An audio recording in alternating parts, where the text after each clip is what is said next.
Hello students, आज मैं स्टीरियोमेट्री पढ़ाऊँगा और उसको पढ़ाने से पहले मतलब atomic weight, molecular weight, equivalent weight, इनके एनालिसिस करने से पहले और मतलब इनके क्या इजी मेथड हैं प्रॉब्लम सॉल्व करने के, और मतलब फार्मूला रटने की ज़रूरत नहीं होती। मैं कुछ इस तरह की बातें बताऊँगा जो सब्जेक्ट को समझने की ज़रूरत है। ये बताने से पहले मैं कुछ एक इम्पोर्टेंट इन्फॉर्मेशन देना चाहता हूँ कि मुझे ये चार ग्रुप बनाने IIT JEE 21, IIT JEE 22 जो सन 21 में 2021 में अपियर होंगे, 2022 में होंगे जेई वाले, और नीट वाले 2021 में होंगे और 2022 में होंगे। इसीलिए और उसमें जो डाउट जो आपके डाउट आएंगे वो प्रॉब्लम भी सॉल्व करी जाएंगी। तो जो इंटरेस्टेड हों वो अपना नाम और जिस फ़ोन नंबर पे चाहते हैं, स्मार्टफोन नंबर जो भी है, जिस नंबर से आप भेजोगे वही नंबर में ऐड कर लेंगे। और सब्जेक्ट्स क्या हैं, कौन सी क्लास में पढ़ रहे हो, 11th में हो या 12th में हो या 12th पास हो, तीन ही होगी, 11th 12th, या अभी 11th में स्टडी कर रहे हो या 12th में कर रहे हो या 12th पास। नीट है या जी। तो ये आप भेजें, जिससे मैं चार ग्रुप बना दूँगा, जिससे कि जिस ग्रुप के लिए जो जैसे मैं मैथमेटिक्स के भी वीडियो बनाता हूँ, तो मैथमेटिक्स के वीडियो में उसमें नहीं डालूँगा, नीट वाले। ये अब मैं आपको प्रॉब्लम बताता हूँ। नेक्स्ट है, जनरली जो मेरा मेथड है पढ़ाने का वो प्रॉब्लम ओरिएंटेड है। तो इससे दो फायदे होते हैं, एक तो सब्जेक्ट क्लियर हो जाता है और दूसरा प्रॉब्लम सॉल्व हो जाती है, और कंपटीशन में प्रॉब्लम ही आती है। थ्योरी तो बहुत पढ़ाने वाले आपको मिल जाएंगे, लेकिन मेरा प्रोसेस है theory with the help of problems. अब मैं आता हूँ कि इस और प्रॉब्लम के द्वारा मैं सारे कंसेप्ट क्लियर करता हूँ। वो तो आप देख ही लोगे।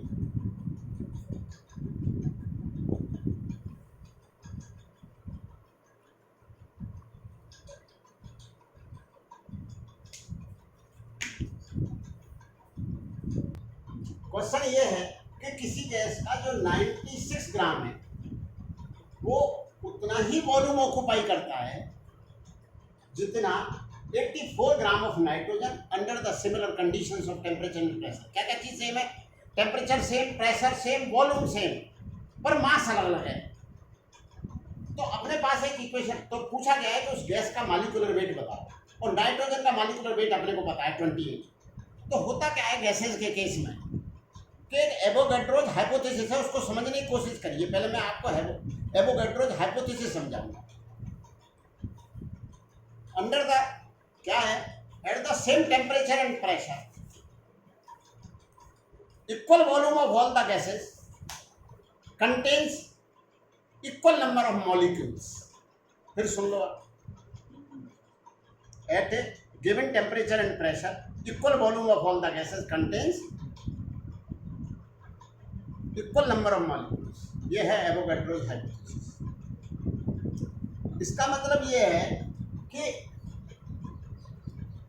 ये जो अगर ऐसे बोल दिया जाता at given temperature and pressure equal volume of a gas, मतलब ऑल द गैसेस बोला है, मतलब कोई भी गैस हो, हाइड्रोजन हो, ऑक्सीजन हो, नाइट्रोजन हो, अगर वॉल्यूम मुझे दे दिया 1 लीटर और टेम्परेचर दे दिया 27 डिग्री सेल्सियस और प्रेशर दे दिया 1 एटमॉस्फेयर, दूसरे में मैंने नाइट्रोजन की जगह ऑक्सीजन भर दी, तो उनमें मॉलिक्यूल की संख्या समान निकलेगी। ये मतलब दानों की संख्या समान निकलेगी। उसमें ये नहीं है कि किसी का मॉलिक्यूल वेट ज़्यादा है या कम है, मतलब नंबर ऑफ मॉलिक्यूल सेम निकलेगा। नंबर ऑफ मॉलिक्यूल सेम होंगे तो मोल सेम होंगे, क्योंकि एक मोल होता क्या है, आप इस बात को समझने की कोशिश करो। एक मोल क्या होता है जिसमें कितने मॉलिक्यूल्स हो, 6.02 × 10⁻23 मॉलिक्यूल्स हो। 6.02 × 10⁻23 मॉलिक्यूल्स का मॉलिक्यूल्स या इस नंबर को कहते हैं एवोगैड्रो नंबर। मतलब इतने मॉलिक्यूल किसी के भी हो, उनका जो मास होगा वो मॉलिक्यूलर वेट के बराबर होगा। फिर स्टूडेंट कंफ्यूज होते हैं ऐसा क्यों होता है कि उनका मास जो है, अरे तुमने नंबर तो फिक्स कर दिया, लड्डुओं की संख्या तो फिक्स कर दी, तो वो लड्डू हाइड्रोजन के हैं, वो लड्डू ऑक्सीजन के हैं, तो मॉलिक्यूलर वेट क्यों आएगा? मॉलिक्यूलर वेट इसलिए आएगा कि ऑक्सीजन का मॉलिक्यूल हाइड्रोजन के मॉलिक्यूल से 16 टाइम्स है और नंबर सेम है। 6.02 इंटू 10 की पावर 23, तो उसका मास 16 टाइम्स ही बैठेगा। तो इतने मॉलिक्यूल में यदि हाइड्रोजन का मास 2 ग्राम बैठता है तो ऑक्सीजन का 32 बैठेगा, क्योंकि ऑक्सीजन का एटॉमिक मास 16 है, मॉलिक्यूलर वेट 32 है। अब ये प्रॉब्लम कैसे सॉल्व हो मॉलिक्यूलर वेट डिटरमाइन करने में? अब अपने पास पीवी बराबर एनआरटी, अब आप इसी से मैं समझाने की कोशिश करता हूँ। पीवी बराबर एनआरटी इक्वेशन में, ये आइडियल गैस इक्वेशन है। इसमें ये जो प्रॉब्लम दी गई है, 2 गैस हैं, एक नाइट्रोजन है एक दूसरी गैस है, जिसमें प्रेशर, वॉल्यूम और टेम्परेचर सब सेम है और आर गैस कांस्टेंट है। तो फिर यहाँ से समझने की कोशिश करो ना, फिर मोल की संख्या भी सेम होगी, तो मोल की संख्या बराबर कर दो, बस कहने का मतलब ये है, क्योंकि पीवी बटे आरटी बराबर एन। अब मोल की संख्या क्या होती है? अब आपको हम कैसे बताना मोल की संख्या क्या होती है? अरे जो वेट दे रखा है, weight divided by molecular weight होती है। और क्या इसमें क्या दिक्कत है? अगर मुझसे कोई यूं पूछे कि भाई 40 ग्राम नाइट्रोजन है, बताओ उसमें कितने मोल्स हैं, ये तो कोई बड़ी बात नहीं, क्योंकि हाइड्रोजन का जो 1 मोल है वो 28 ग्राम का होता है। तो हम क्या 40 ग्राम में मोल नहीं बना सकते क्या? 40/28। तो बस यहाँ पर मोल बराबर करने, क्योंकि अभी यहाँ से आप देख रहे हो same pressure, same volume, same temperature, R भी गैस कांस्टेंट, तो मोल भी सेम होंगे। अच्छा, अब मोलों की संख्या क्या होती है? वो गैस का मास अपॉन मॉलिक्यूलर वेट। तो मॉलिक्यूलर वेट पूछा गया है, गैस का मास 96 है, तो 96 upon molecular weight of the gas is equal to molecular weight mass of nitrogen upon nitrogen का मॉलिक्यूलर वेट। नाइट्रोजन का मॉलिक्यूलर वेट 28 है, तो ये मॉलिक्यूलर वेट आ जाएगा गैस का कितना? 96 इंटू 28 डिवाइड बाई 84, या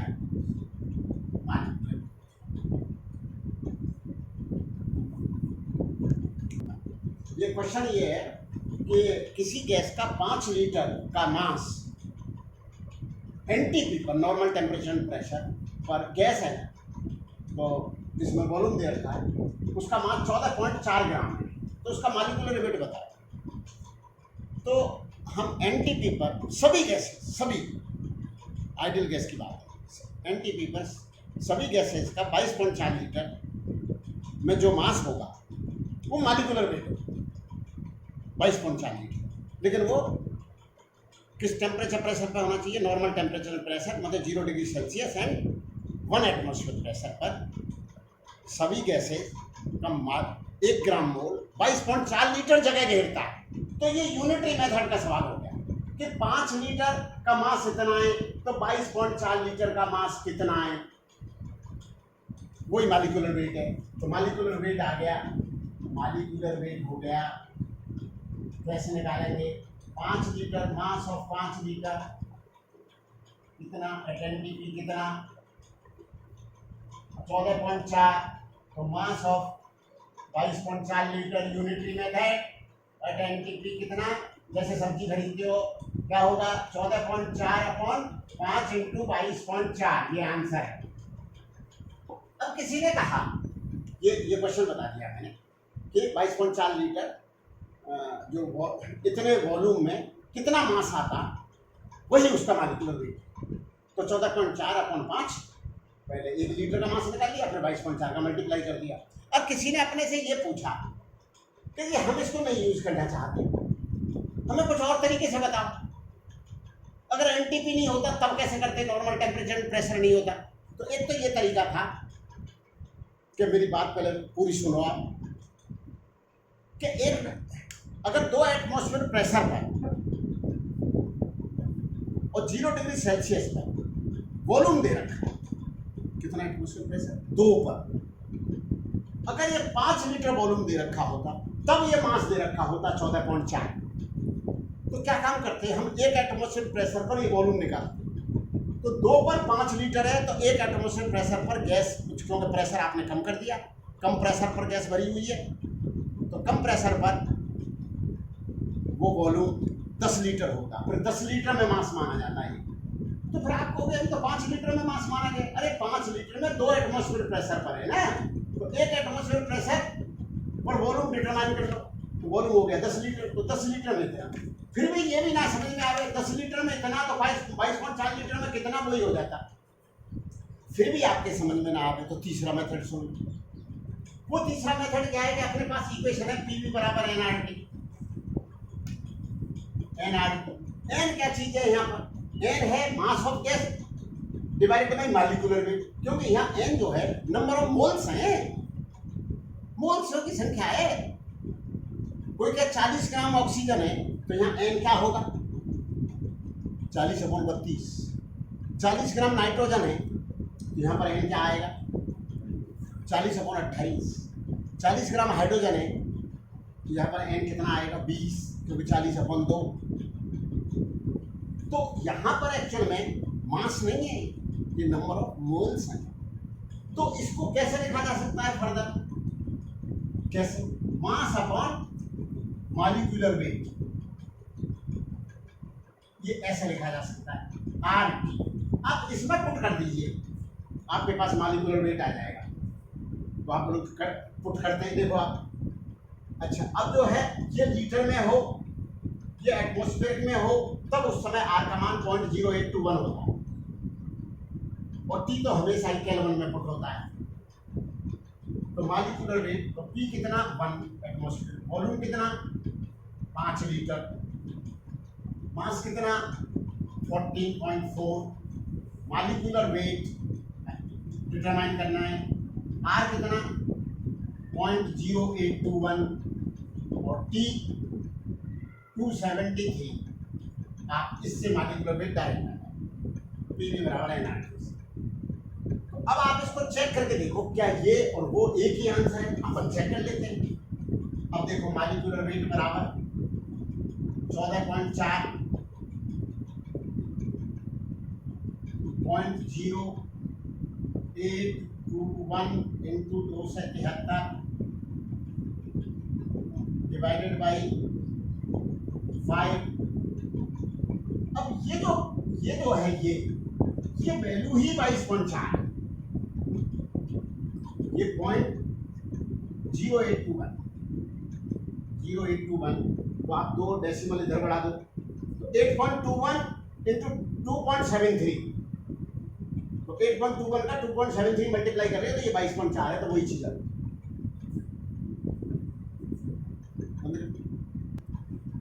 अब ये जो है पीवी बराबर एनआरटी, एन की जगह mass upon molecular weight into RT, तो इसमें आर का मान 8.31 भी होता है, लेकिन यहाँ पर इसकी यूनिट बदलनी पड़ेगी आपको। प्रेशर आपको एटमॉस्फेयर की जगह लिखना पड़ेगा न्यूटन पर मीटर स्क्वायर, वॉल्यूम लिखना पड़ेगा मीटर क्यूब, तब आर का मान होता है 8.31। वहां से भी आ जाएगा मॉलिक्यूलर वेट, क्योंकि मास को आप बार बार क्या पुट करोगे 14.4, फिर उसके लीटर के मीटर क्यूब बनाने पड़ेंगे।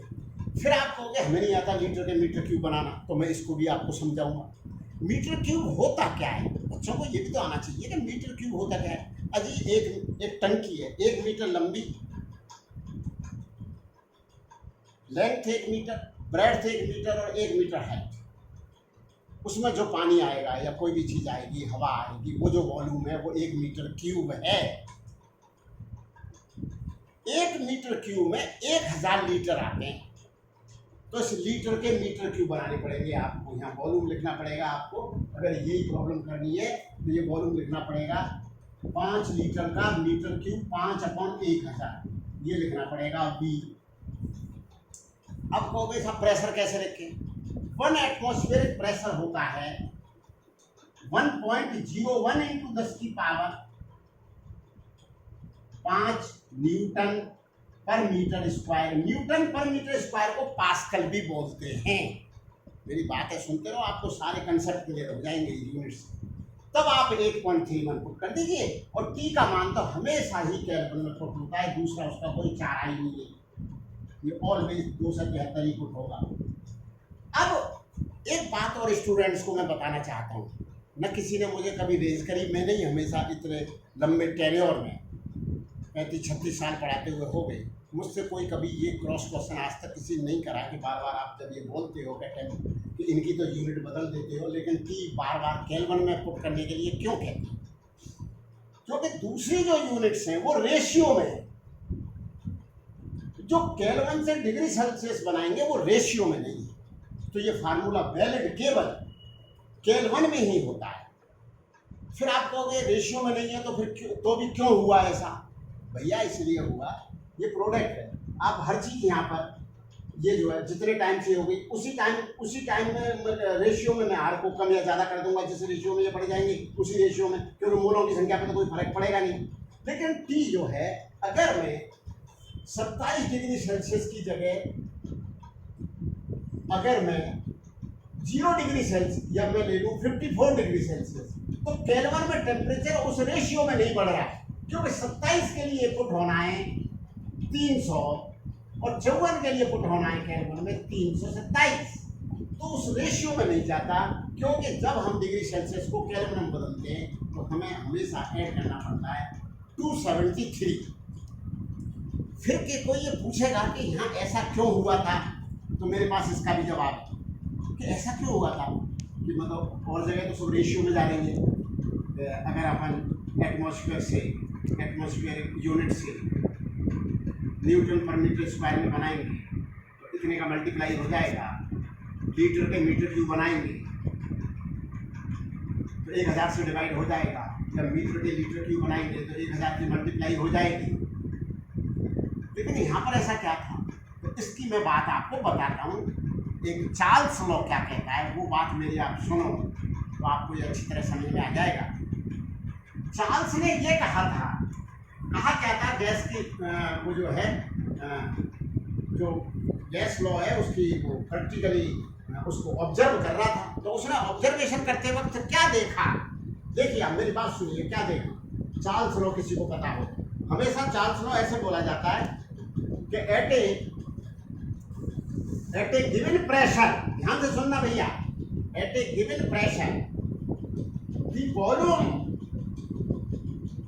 Of definite mass of a gas, definite mass of a gas, Charles law बता रहा हूं, इज डायरेक्टली proportional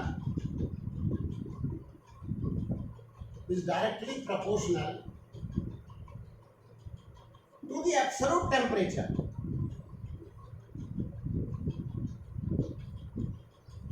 आपने किसी लॉ में कभी ऐसे देखा है क्या कि कोई लॉ जो है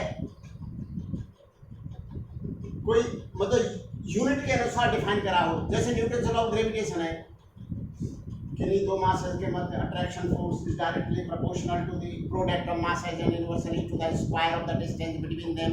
कभी ऐसा बोला है क्या कि मासेस केजी में ही होने चाहिए या ग्राम में ही होने चाहिए, दूरी फीट में ही होनी चाहिए या मीटर? ऐसा किसी ने बोला। वैसे इसमें क्यों बोला गया था? एब्सोल्यूट टेम्परेचर ही क्यों बोला गया था? ये इसी लॉ में क्यों है ये बात? तो ये कोई चार्ल्स के हाथ में ये बात नहीं, ये तो लॉ ऑफ नेचर है। तो उसने देखा क्या था, ये बात आप समझने, ये एब्सोल्यूट टेम्परेचर डेवलप कहाँ से हो गया था, ये बात आप समझने की कोशिश करो। मैं आगे समझाता हूँ कि ऐसा क्यों हुआ था। क्योंकि और किसी लॉ में तो ऐसी बात है कि आपको एब्सोल्यूट टेम्परेचर लिखना पड़े, किसी में भी नहीं। अच्छा, फिर इस लॉ की गहराई में जाइए कि उसने कहा कि कोई कंटेनर है, सर्टेन प्रेशर फिक्स कर दिया, अब यहाँ पिस्टन लगा दिया, यहाँ से इसको गर्म करना है। तो ऐसा क्यों बोला गया कि definite mass of a gas? अरे ये तो इसलिए बोला गया क्योंकि वो अगर हमें एक पैरामीटर का इफेक्ट देखना चाह रहे हैं वॉल्यूम में, तो हम अन्य पैरामीटर्स को कांस्टेंट रखते हैं। ये तो आप जानते ही हो, समझते ही हो। अन्य पैरामीटर्स को जब भी हम एक पैरामीटर का इफेक्ट देख सकते हैं, एक पैरामीटर का इफेक्ट देखना हो किसी पैरामीटर का, तो keep the other parameters constant. तो यहाँ हम किसका इफेक्ट देखना चाह रहे हैं कि what is the effect of temperature on the volume of a gas. Otherwise तो कोई आदमी यूँ कह देता कि यार इसमें क्या बात है कि आप टेम्परेचर बढ़ाओगे वॉल्यूम बढ़ जाएगा। तो कोई आदमी आता हुआ कह देता कि आप टेम्परेचर बढ़ाइए, मैं वॉल्यूम घटा के दिखा देता। आप कैसे घटा देगा? वो गैस को ही गायब कर दे, आधी गैस कर दे, जरा सा टेम्परेचर बढ़ा दे और गैस को चौथाई कर दे, तो वॉल्यूम क्या हो जाएगा? घट जाएगा। तो आप क्या सोचने लगोगे कि यार टेम्परेचर तो बढ़ाया था, वॉल्यूम कम हो गया। लेकिन नहीं, टेम्परेचर के बढ़ाने से तो वॉल्यूम बढ़ा ही था, लेकिन आपने गैस कम कर दी। तो हम क्या देखना चाह रहे हैं, effect of temperature on volume. तो हमें अदर पैरामीटर्स कांस्टेंट रखने पड़ेंगे। तो अदर पैरामीटर्स हमें क्या आए, we have to keep the pressure constant as well as number of moles constant. एक तो आदमी आएगा कि चलो जी हम मोल्स को भी कांस्टेंट रखते हैं, मोल्स को भी कांस्टेंट रखते हैं, और टेम्परेचर बढ़ाइए, बढ़ाइए टेम्परेचर। टेम्परेचर आप केल्विन में डबल कर दीजिए, वॉल्यूम आपने कहा है डबल हो जाएगा, मैं नहीं होने दूंगा डबल, मैं प्रेशर बढ़ा देता हूँ। तो भैया वो तो प्रेशर का इफेक्ट हो गया ना। If you want to see the effect of one parameters then keep the other parameters constant. अच्छा, अब मैं अपनी मेन बात पर आ जाता हूँ। मेन बात मेरी सुन लो तो आप ध्यान से। बोला क्या, ये प्रैक्टिकल ऑब्जर्वेशन क्या देखा गया कि चार्ल्स ने कहा क्या, मतलब प्रैक्टिकल चीजें देखी जाती है साइंस में। तो चार्ल्स ने क्या कहा कि किसी गैस का 1 डिग्री सेल्सियस टेम्परेचर बढ़ाने पर या घटाने पर, बढ़ाने पर ले लो पहले, उसके वॉल्यूम में जो इंक्रीमेंट होता है वो 0 डिग्री सेल्सियस वाले वॉल्यूम का 1/273 होगा। अज्यूम करो कि कोई एक कंटेनर है, उसमें 273 लीटर गैस है एट 0 डिग्री सेल्सियस। गैस है वो 0 डिग्री सेल्सियस में गैस है, और आइडियल गैस है, मतलब बॉयल्स और चार्ल्स लॉ को फॉलो करते हैं। तो उसने क्या देखा कि 0 से जैसे ही 1 डिग्री सेल्सियस टेम्परेचर करा, तो उस जो वॉल्यूम 0 डिग्री सेल्सियस पे था उसका 1/273 भाग बढ़ गया। लेकिन मैंने वॉल्यूम पहले से ही 273 लीटर ले रखा है, जिससे कि मुझे कैलकुलेशन में माथा नहीं मारना पड़ेगा।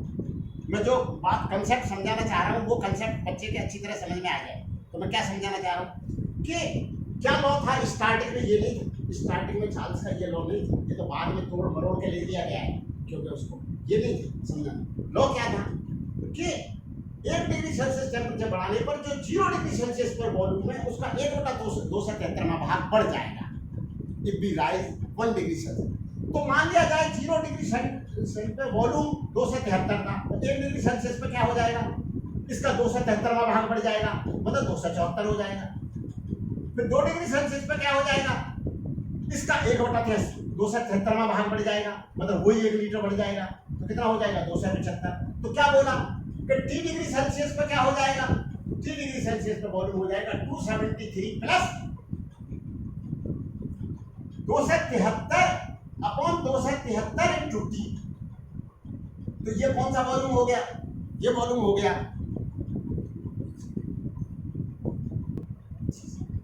हाँ, तो 273 लीटर था। तो हर 1 डिग्री सेल्सियस राइज पर उसके वॉल्यूम में जो चेंज आएगा वो 1 लीटर का आएगा, क्योंकि क्या लॉ था कि जो वॉल्यूम 0 डिग्री सेल्सियस पर है, शर्त एक है कि प्रेशर को चेंज नहीं होने देगा और मोल्स को कम ज़्यादा नहीं होने देगा।